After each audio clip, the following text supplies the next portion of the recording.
cho anh nghe đi, vì dòng tin nhắn tối qua thật vô lý. Chắc có ai đã khiến em mơ về nơi khác, rồi thì đêm nay ta mới viết nhạc.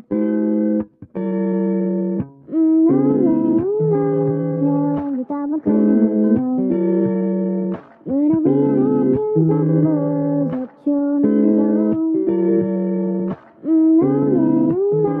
Thôi đưa hàng trăm lý do của em, giờ thì đừng nói nữa hãy bước đi thật xa.